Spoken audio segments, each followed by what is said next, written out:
Wechsler. My pronouns are she, her, hers. And I've had a lot of experience over the years doing advocacy in one way, shape, or form. So I'm happy to share what I know with you.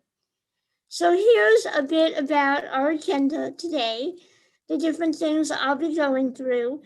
I've updated this program since I've done it before, and I will talk a bit about virtual advocacy because obviously we are still in the middle of a pandemic.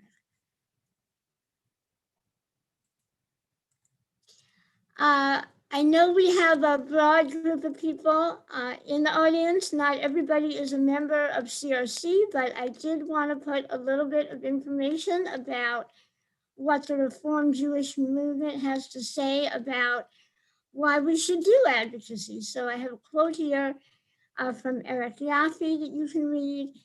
And also, of course, we know in our tradition, Tikkun Olam, repair of the world, is very important. And that's another reason why we engage in social justice work.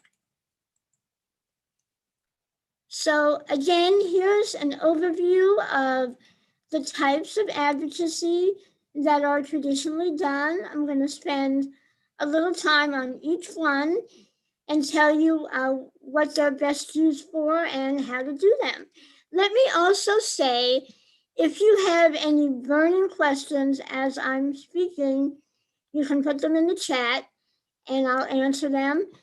There also will be time at the very end of the program for your questions.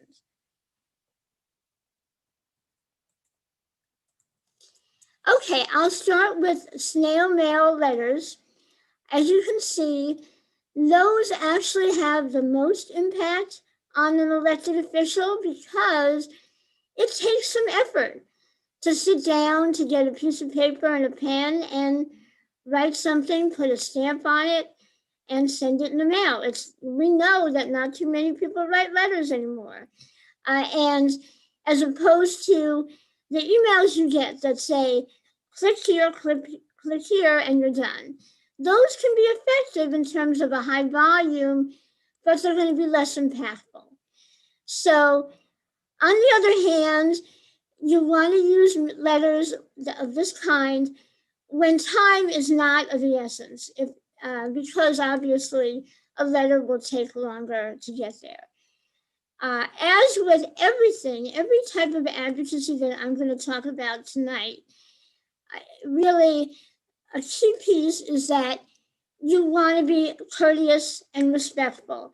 You are not going to get any bonus points, and in fact, it's going to hurt your cause if you do not show respect, even if it's a legislator that you disagree with on everything or almost everything. So just, that's important. And in most cases, you're going to be writing to somebody who represents you, and you want to make sure they know that. So say that you're a constituent. If you have a personal story that's relevant to the issue you're writing about, put that in there too. And you always want to have an ask. If you're going to the trouble of writing a letter, you want to tell your elected official what you want them to do. So that's important. And ask for a reply as well. So here I have a sample letter. I also want to let you know that I will make my PowerPoint available. So Autumn has it, and it will get up on a resource page where you can find it. So don't worry about taking notes or remembering every little bit. So here's a sample letter. This is a current issue. Jane Doe is writing to Ann Wagner, asking her to support H.R. 8, the bill to require background checks on all gun sales. This has already passed the House, but when it was being considered, co-sponsors were being sought. So this has all the elements that I just mentioned. The person says, I'm your constituent, there's a bill number, and Jane Doe has a personal story as a survivor, and so she talks about that. There's an ask, and she asks for a reply. And she, even though obviously she cares about this issue, it really motivates her. She's courteous here. She's not saying anything that's not appropriate. So moving on to the next type of advocacy that you may want to do, those are emails. Again, you're going to be more effective if you write your own email rather than just clicking on one that you get in a mass mailing. Emails obviously are much quicker than snail mail, and it's easiest to send an email to your state or local elected official because it's usually very easy to get their email address from their website. Time permitting, toward the end of the program, I'm going to show you the Missouri House of Representatives website and how to use it, and you'll see that every legislator has their own page with contact information. Similar to a snail mail letter, you want to have the same format of saying you're a constituent, telling a personal story if you have one, and making your ask. So I'm going to now show you an example. Here's an email to State Senator Jill Shoup. Again, this one is on a LGBTQ issue. Again, an actual bill right now. There's a bill, unfortunately, being heard in the Missouri House that would propose a constitutional amendment to prevent transgender students from participating in sports based on gender identity. So this constituent is very concerned, explains why they oppose it, and again asks for a response. This email is maybe a little bit more strident than the one I showed you before, but still, it's courteous and respectful.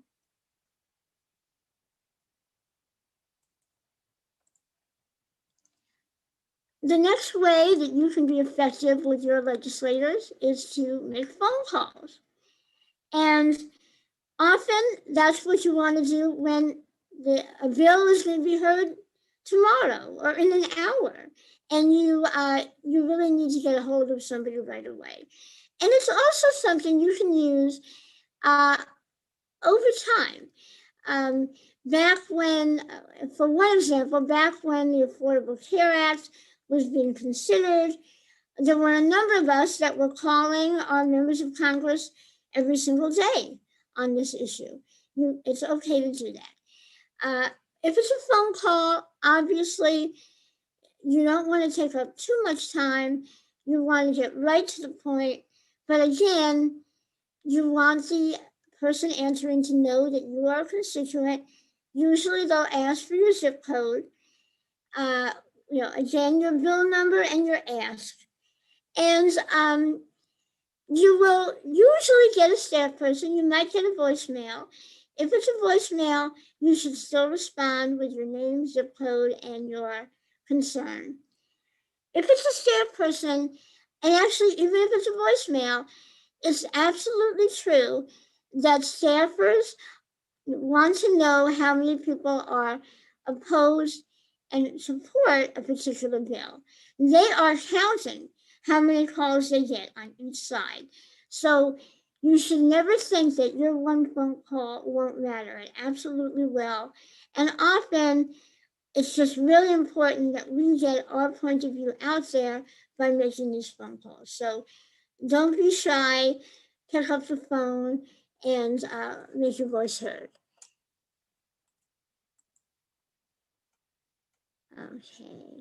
Okay, talking about social media now. So I would imagine a lot of you, well, I'm sure you've all heard about Twitter. Some of you may be on Twitter. If there's anyone who's not and is interested in setting up an account, I'd be happy to talk to you offline and set that up. Twitter can be very effective because it's a way to get your point of view out in the world. And the way to get started on Twitter to do advocacy, you want to pick the organizations and the issues that you care about, and so that you follow them and you're up to speed on what they're working on. Pick your legislators who you may want to reach out to directly, and you want the right hashtags to be tweeting about. Obviously, on Twitter, you don't have a whole lot of words that you're allowed, so you need to be very brief. And often we use this to drive a high volume of tweets on a particular topic. I'll say right now in the Missouri legislature, there is no virtual testimony being allowed. And so some advocates who are concerned about showing up in person, as we used to do, are now doing mass tweets on an issue to raise the volume. So I've listed here, create your account, and that's where you'll find me. I've listed for Missouri who you might want to follow. And again, even though some of these people may be people you don't agree with and find distasteful, you want to know what they're saying, and you want to be able to respond to them or contact them directly. So I've listed our senator, U.S. senators, and the leadership in the Missouri House and the Missouri Senate. And you also, as I mentioned, want to pick your organizations. I've listed a few here, and you can do a search in Twitter to find out what the handle is, which is the @ sign for different organizations. So I've included here a couple of the different kinds of tweets that are out there. The first one is an example of a call to action tweet. You want people to contact their senators and let them know that you support H.R. 8. So this is telling people, this is what you can do it now. The second example is when you're saying your particular position on a particular bill and why you feel that way. And I'm not sure if I mentioned this before, but if you are tweeting about something that's in the Missouri legislature, use the hashtag MoLeg or MoLeg, because that is what's used to track bills in the legislature. So that will lead more people to your tweets. The final example is tweeting directly at an elected official. And this can be very effective. This is a way to let somebody know that you have their back if they've done the right thing, or that you're concerned if they're not doing the right thing. I will say that back when the Recovery Act was being debated and Joe Manchin was, digging his heels in and not wanting to let certain things happen, the unemployment benefits, for example, I actually tweeted at Joe Manchin, even though he's not my senator. It was a good way to let off steam and let him know what the American public thinks. So that's the power of tweeting. Facebook is another tool you can use. Similar to Twitter, you want to choose the organizations that you like and follow so you'll know what advocacy issues they are focusing on. And you can share what they have posted. Again, you want your post to be short, and you can link to the call to action or a phone number or some other information. I've listed 2 examples here. These could be either tweets or Facebook posts. The second example is more informational. The first example is another call to action to confirm an appointee to the Justice Department. These are just a few examples. Okay, in-person visits, and I will talk about the virtual version of this as well. But let me say that meeting with your elected officials is really the single most important thing you could do to, again, let your voice be heard and fight for the issues you care about. Regardless of what we're hearing now in terms of these voting bills, your elected official works for you, not the other way around. So you have every right to ask to be heard by the member of Congress or their staff person on the issues that impact you. Unless you're at an advocacy day with a large group of people where you might be just dropping by someone's office, your best strategy is to set up your meeting ahead of time. And it's fine to set that up with a staff person. Often that's more realistic because our members of Congress and our state legislators are busy.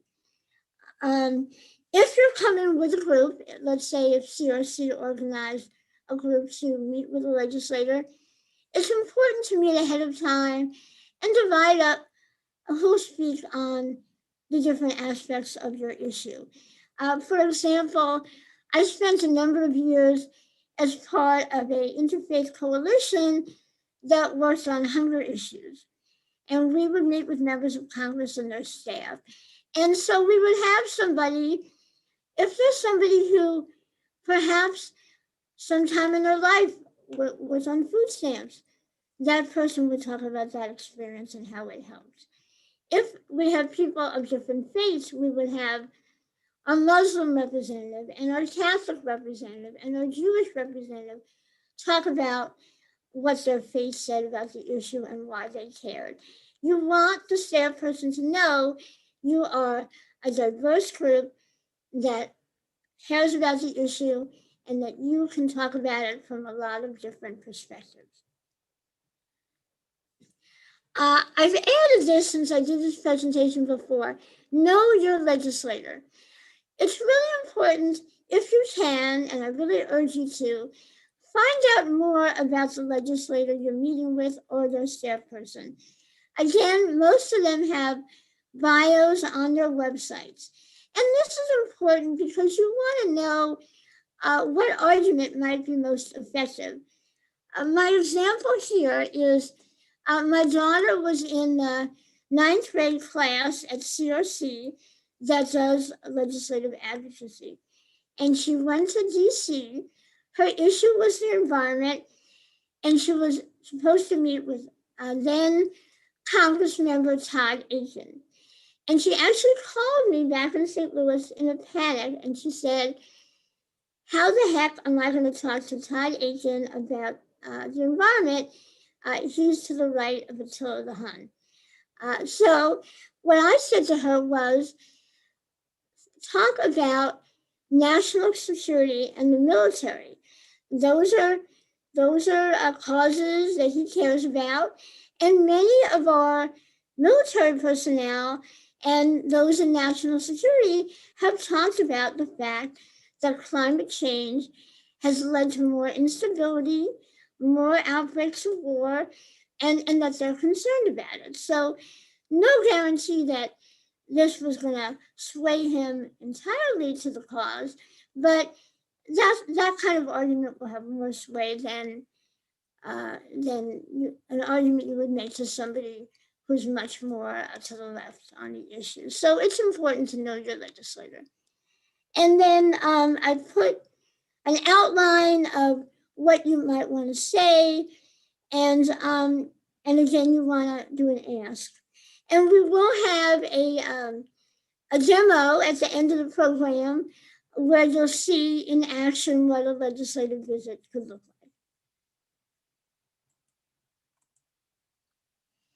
like. And then I put some tips here. These are mostly pretty obvious, but like anything else, you want to make a good impression and stay on message as best you can. And of course, it's never a good idea if you're asked a question in a meeting and you don't know the answer, just offer to do the research and provide more info. Don't make something up or, anything along those lines. It's also important to get a business card from whoever you meet with, and because I always do a thank you note to every legislator or staff person I've met. You can probably do that by email, but I actually usually get a thank you card and send it in the mail.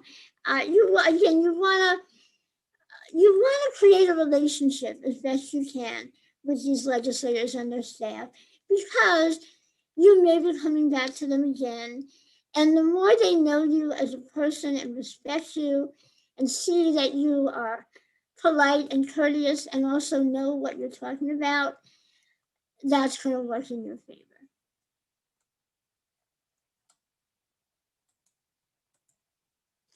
Okay, since we are in a COVID world, I'll spend a few minutes talking about virtual meetings. Sarah, Heyman, and I have done some of these for Moms Demand Action for Gun Sense. They're very similar to in-person meetings, and the same rules apply. Usually you will be the one setting up the meeting. I'm sorry to say, although you're probably not surprised, that the Capitol building in Jefferson City is old and doesn't have good internet connectivity. And so we've actually had some legislators where we've set up the meeting and they've had to meet with us outside the building. But, it's important that you have these meetings anywhere you can. Again, you want to be earlier and dress appropriately, even on Zoom. And the same rules in terms of a thank you note to the legislator. Okay, a little bit about town hall meetings. Some elected officials have these on a regular basis, and some have been doing these virtually as well. So I would say even during COVID, these may be happening. So the way that you'll find out about them typically is if you can get on the mailing list for whoever your own representatives are, and they will notify you when they have a town hall. And it's similar to if you meet with a group in person with a legislator. If there's more than one person, you really want to plan ahead and know who's going to ask which questions. If you're physically in a town hall, it's a good idea for your group to spread out, because then it's more likely that you will be called on. Obviously, that doesn't apply on Zoom. And it's a good idea when you're done with the meeting, if you want to thank the legislator or point out something that they said that either you agree with or have concerns about, go back to Twitter and do that when you're done.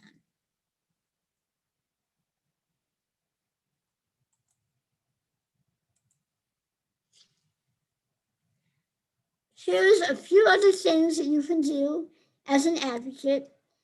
I've listed testifying and submitting letters to the editor. So in Jefferson City, Missouri, and I would imagine this is true in any state for those of you out of state, a bill can't pass, can't become law, unless there are several hearings ahead of time. The point is that there are stakeholders who will be impacted by this bill, and they have a right to speak to the committee that's hearing the bill. Now, in Missouri, hearings are typically scheduled on very short notice, so that's a disadvantage. So again, the way that you'll know is, as I've mentioned earlier, get on the list of organizations like Promo or Planned Parenthood or Moms Demand Action, so you can be finding out when these hearings are happening on their issues. And in a non-COVID world, testifying in person is really your best bet, because then you have the undivided attention of these legislators. They have to hear you. You're sitting right in front of them, and there's something about telling your story, vocally in person that can be very compelling. In a COVID world, obviously that's difficult, and I will say that our state legislators are not requiring masks or necessarily social distancing. So I would not encourage anyone necessarily this session to testify in person. There is a way to testify virtually. I will provide the link as to how to do that in the House. To do that in the Missouri Senate, you first have to register online. It's a little bit more complicated, but written testimony can still have an impact if you can't be there in person. In terms of letters to the editor, those can be really, really effective. There are some people who say that more people read the letters to the editor section of the newspaper than any other part. So don't minimize the importance of those kind of letters. And in the case of letters, if you are trying to get a letter accepted in a major publication like the St. Louis Post-Dispatch or the Kansas City Star, you're most effective if your letter is responding to an article that was written on the same topic. For example, going back to Moms Demand Action, there was a story, I believe, about the introduction of the background checks bill. And so we had a member piggyback on that article to write a letter about why that bill should be supported. So you have a better chance of getting in if you're piggyback. But you should always try, and you also have a better chance if you do a more local publication like the Webster Folklore Times or a special interest publication like the St. Louis Jewish Light. And you should look in the publication itself. Usually there'll be an online section that tells you how to submit a letter. Make sure that you follow the guidelines. Some papers have word limitations, and they are sticklers about that. So follow the rules and get your voice out there.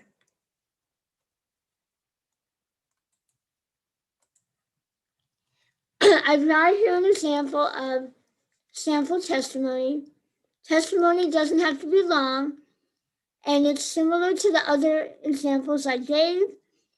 Somebody explains what they're testifying about, the bill number, why they care about it, a few arguments, and just right to the point.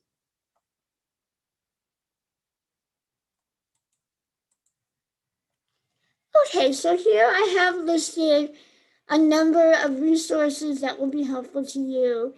And I'm pretty sure I'll have time to also show you the Missouri House of Representatives website. But you can track any bill that's been filed either in the Missouri House or Senate through that website and find out what's going on.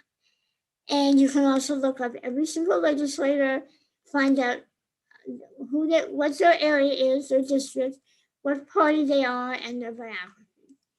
I've also included the Missouri State Senate website, congress.org, which has information about federal bills. As I mentioned, there is a link if you want to submit virtual testimony in the Missouri House. It'll be in the PowerPoint when that's uploaded. And then also, if you don't know who your elected officials are, in general, people know who their members of Congress are. They may not know who their state rep or their state senator is. So I have included a link where you can put in your address and those will all pop up for you.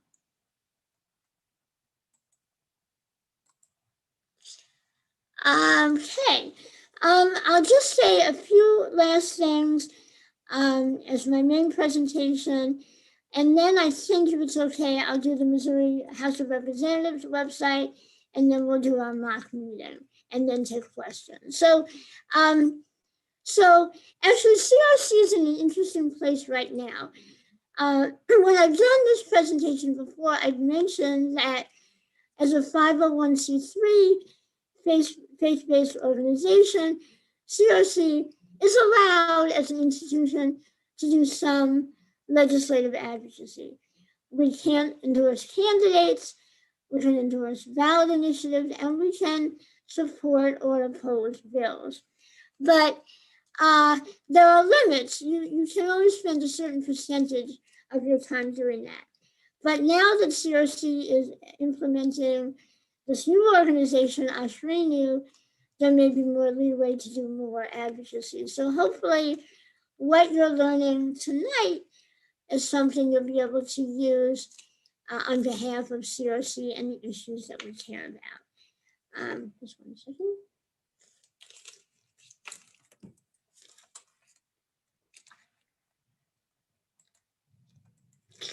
Okay, so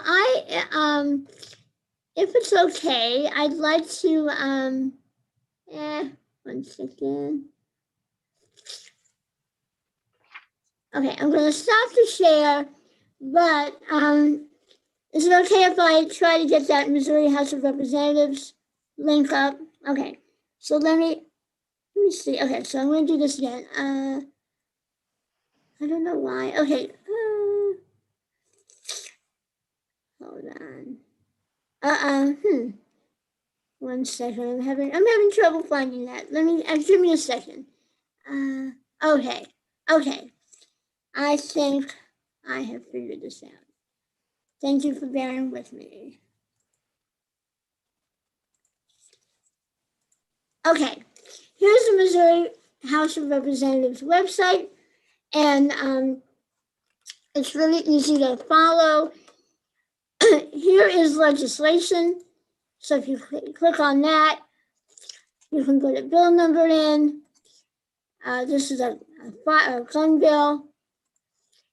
So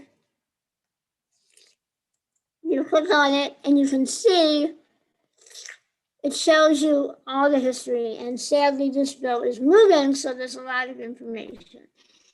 Likewise, you can go to members. I'll show you what that looks like. So for every member, this is Joe Adams, that's his district. Those are the committees he's on. As I mentioned, it's got his email and phone number, and here's his biography. And so very, very helpful information. You can also, on the legislation, you can look up by subject areas. So for example, again, I work on gun law, so you can look under firearms and you see 51 bills. So it'll bring up all the bills and you can follow and see what they're doing. There's also information on hearings, so you know by every day of the week where the hearing is, which committee, and what time. So there's a wealth of information. If you're doing advocacy in Missouri, get to know this website. Okay, so I think I'll stop there. Actually, Sarah and Josh, are you ready to do your little, so Sarah and Josh are gonna, Sarah is a legislator and Josh is a constituent. So I'll let you, and they're gonna be talking about a gun nullification bill. So my district is the far South County, South City, and in St. Louis, and I'm in theory a Republican. So this gives you an idea of what it would be like to come up against someone who is in opposition to something you might be presenting. Hi, welcome to my office. Thanks so much for having me. I'm glad you have a few minutes to hear from me. I'm in your district and I'm very concerned about a bill that has been moving in the Missouri House of Representatives. Huh. What bill is it? And why are you concerned? The bill is HB 85, and it's about trying to block the enforcement of federal gun laws in Missouri. I support our federal gun safety laws, such as background checks and waiting periods, and also laws that help us find and stop the illegal trafficking of guns across state lines and across federal lines. Well, I support this bill. Our new president keeps talking about changing federal gun laws, and I'm concerned that he is going to take away my guns and those of others in the state. I want to stop him from doing this. Respectfully, the bills supported by President Biden are not about taking away anyone's guns unless that person is a violent felon, a domestic abuser, or has a history of severe mental illness that would possibly make her a threat to herself or others. Can I ask you a question? Do you support the work of our police officers and other law enforcement personnel in St. Louis and elsewhere in Missouri?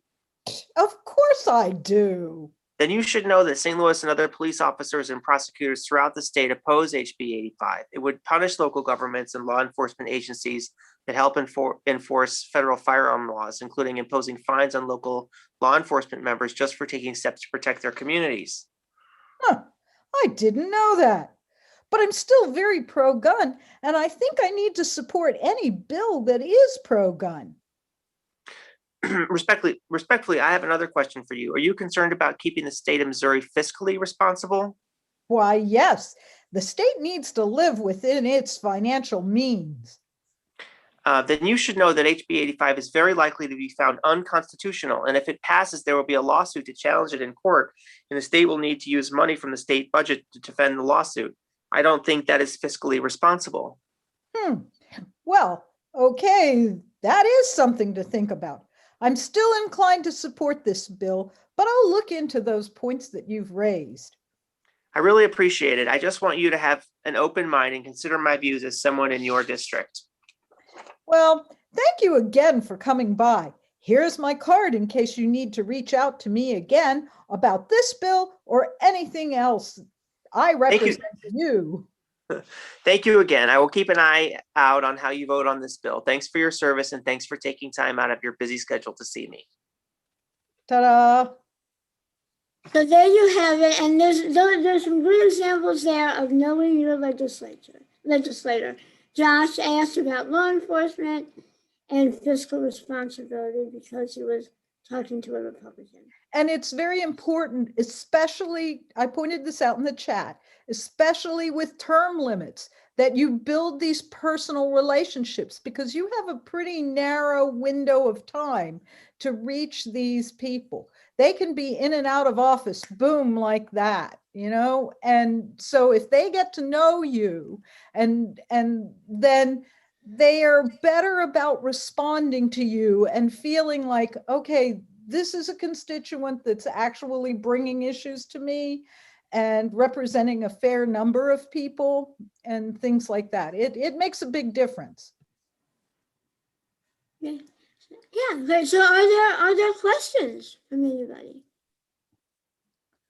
Gail, does the legislator, the website have the address of the home offices so that you don't have to go to Jeff City, you can go to a local office? Well, a lot of the state legislators actually do not have a local office.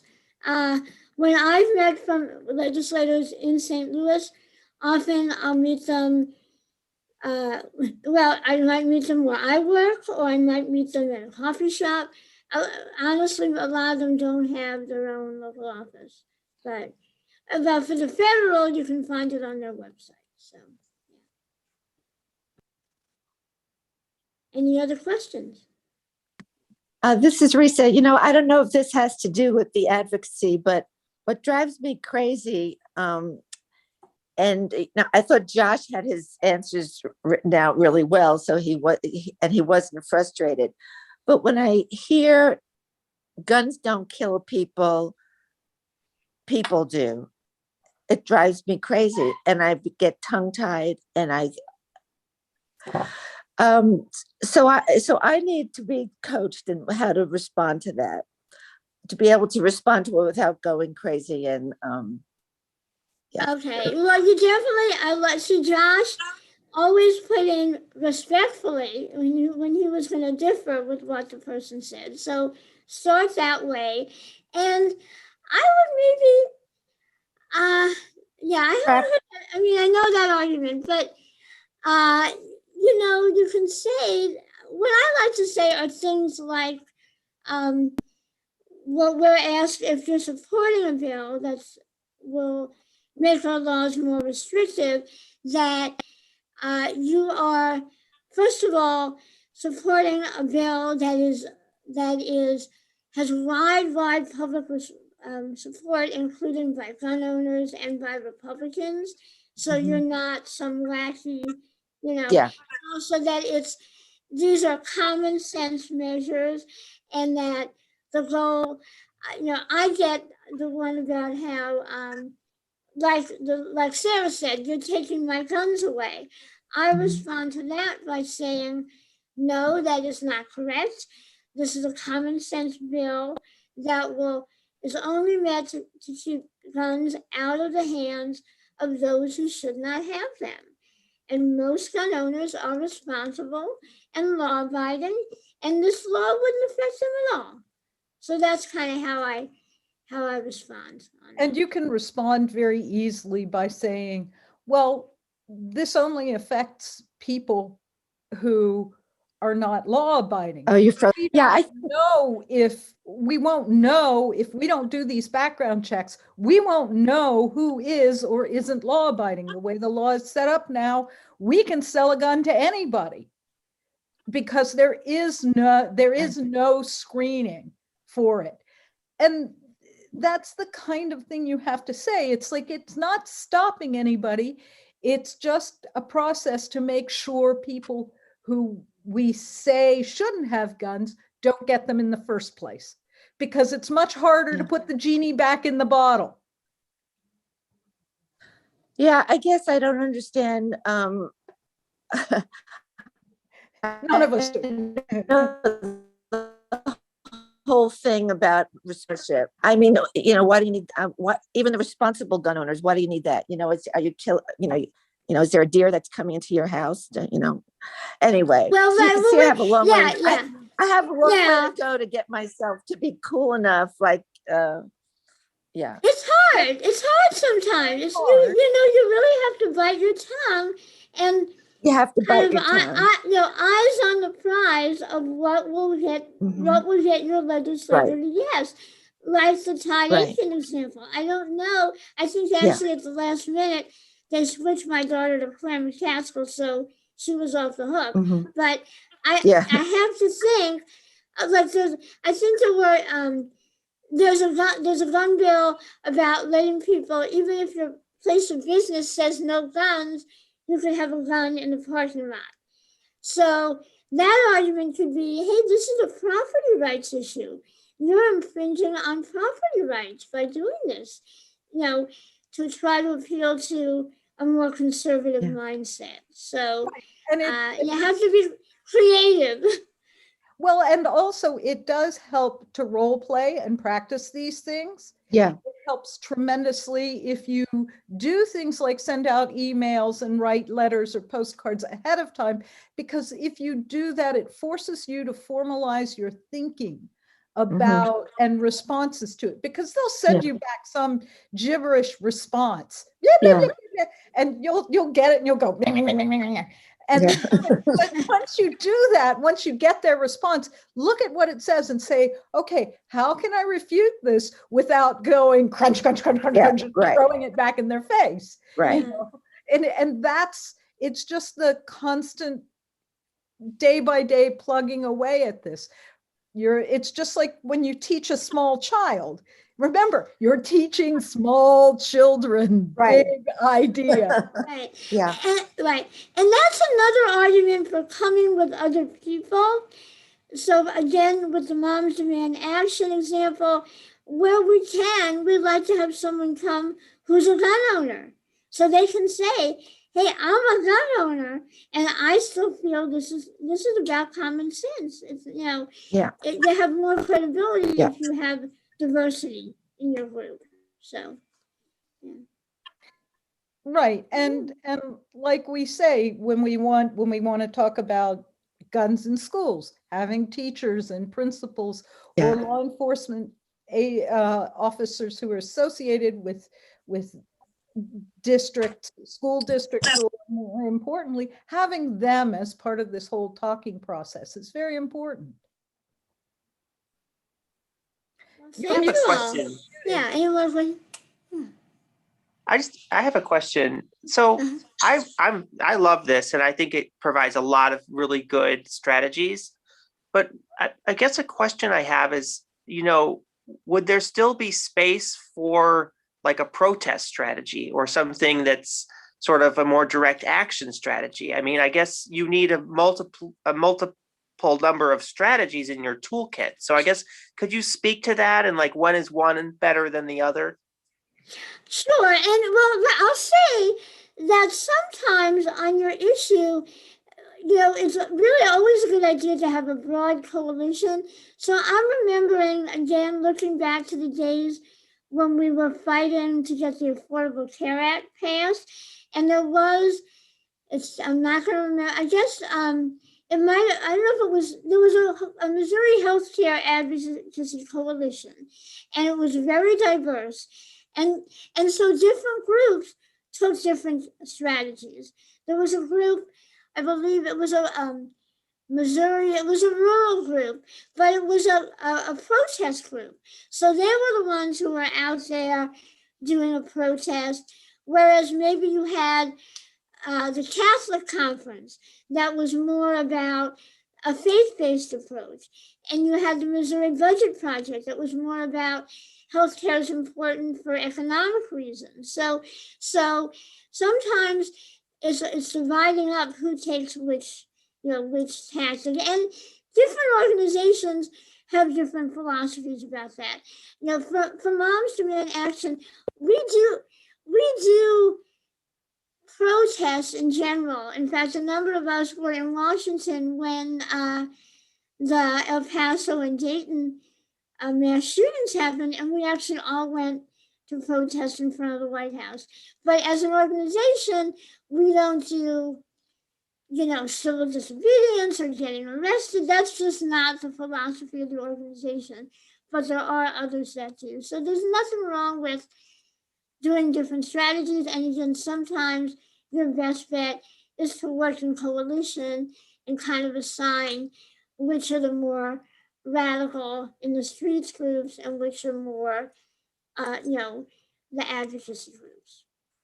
The other issue is that if you can manage to put together a mass group to go down, where you've got more than, let's say, 50 people going at one time, that turnout to discuss an issue represents a large group, and it's hard for them to ignore a large group of people coming. And that can be an active mass action protest, because you can go to various people who are key within these bills and say, this is a problem because you're legislating in a way that's very harmful for the state, and here's why, and blah, blah, blah.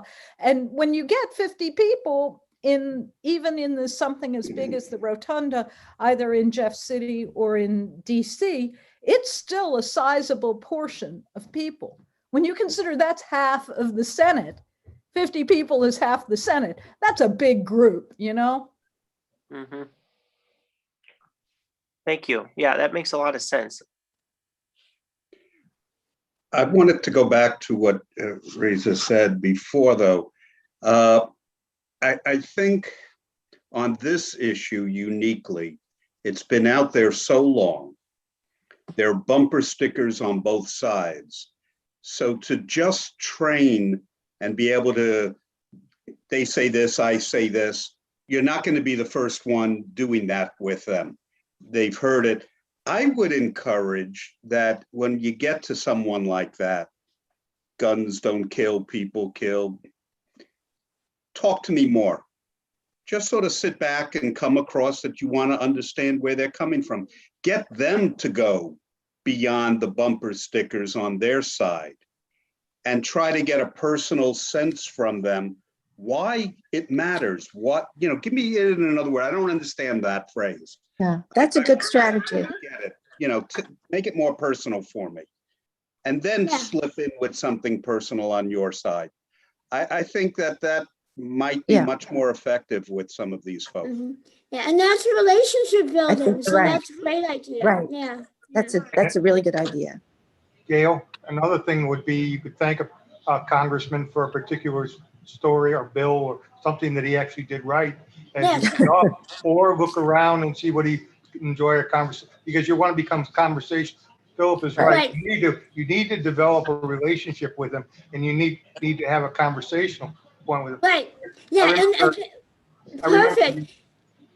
Yeah, no, that's right. A few years ago, Coward went in and talked to John, who was I don't remember his last name, but he was before Joe Shoup in our district. Oh, John Lamping. Yeah, John Lamping. He Yeah. got him to be the key Republican vote to block the anti laws against Judaism and Muslim that were being passed. He stopped the thing. And the reason he stopped it was because we had a conversation with him, Right. with some Muslims and some Jews, and he saw these are the people in his district. But it was a conversation. And Yes. hit on his values too, because he could bring in his Christianity, and we had a nice conversation. So just going out and reading points down, they do that all the time. You must have a conversation with them. Right, that's correct. Yes, yes. And well, getting back to the anti-hunger work that I did, this coalition I was with, we would visit the same staffer in Senator Blunt's office about every 6 months, and we got to know her, and she really, I know we really made an impact on her. Mhm. And even though I disagree with Blunt on probably 98%, he actually became somebody who supported bills for child nutrition. And I have to think some of that is that staffer who kept telling us, I hear what you're saying, I'm bringing that to the senator. So, and that was a relationship we built up again over many months. So yeah, that's important. And if you don't know where to start, you could go to like Jill Shupin's people and say, who would be easy, somebody I could talk to about this particular thing. So you don't necessarily have to start with the hardest guy in the room. You could start with somebody that's on your side already, and they'll give you some pointers on how to talk to them too. And there are also within advocacy groups, people know which are the swingable districts and the swingable legislators. And, you can find people who are either in their district or find a hook into their district, say, an employer who's there, or some in with that issue. But this is, again, this whole idea that you're building this personal relationship, which we were talking about before. And like I said, it's really crucial because the term limits in Missouri are really short. You only have, I think you can only be 12 years. Yeah, 12. 8 years in the House, and I think 12 in 12 in the I'm Senate. not sure. But Yeah, not it's that something many. like that. It's not much. No. It's like 2 terms in the Senate and 3 terms in the House or something. And so this is a pretty fast, rapid turnover. And so you're always creating these relationships over and over again. Plus, what frequently happens is the person who starts out as a representative will then become the person moving into the Senate. So you can carry forward that relationship, and sometimes then they move into some other position, like into running for the Secretary of State or the treasurer or what have you, auditor or something like that, attorney general, that kind of thing. So, the more people know you, the better it gets. How do you keep from getting burned out? Just looking at Missouri politics is so frustrating that I get tied up and feel like anything is hopeless. Well, my view on that, and I hear you, I certainly do. On the gun issue, I look at it as mostly we're putting out fires. We're trying to stop bad bills from passing. But I feel like anything I do to that end, I'm saving lives. Even if it's just we've stopped this bill that comes back every single year, and it's going to come back next year too. But that's one more year when we stop it from happening. So there will not be guns on college campuses or in bars, and I've saved some lives by doing that. That's how I keep going. I think of that if we weren't doing what we're doing, things would be even worse. And we do find we have an impact. We have now a couple of good bills that are actually coming up because we've had this much, we've brought up issues of the boyfriend loophole and domestic violence issues that are now getting addressed, even in the Missouri Senate and Missouri legislature. And this is something, one of the main sponsors of the new domestic violence bill that actually prohibits guns to some people, which is a big deal, is a Republican. And this never would have happened if we hadn't just consistently come out and pointed out these as issues. This is a problem. We have this repeated problem. We're not blaming you, but it needs to be addressed. One other place you can look at, which we figured out, was going to actual fundraisers for the candidate. I mean, they're really open at those campaign visits, and they're thinking everybody's their constituent. And if you can get in and, for a few bucks or so and talk to the candidate about your issue, they're more receptive at those than any other time because they are trying to be open to, and they're thinking that they're in the audience. So that's a lot of times when I was with the government, we would work both sides of the street, which was very, very important to us to get our issues on. This is great. Yeah, thank you. I don't know. I think we might be running out of time. So are there any last questions? And as I mentioned, the PowerPoint will be available. This video will be available. And I'm also open to follow up with anybody. Autumn can share my contact info, and you'll also have the PowerPoint to review. So, and you're welcome to reach out to me. I don't know if Autumn has my information, but if she doesn't, I'll make sure she does. And of course, you can reach out to me on Facebook or what have you. And I don't mind doing this role playing. Some of us are not very kosher hams, what I say. Great job. And I put my email in the chat. Great. Okay. Thank you. Well, thank you so much, Gail and Sarah. Thank you so much.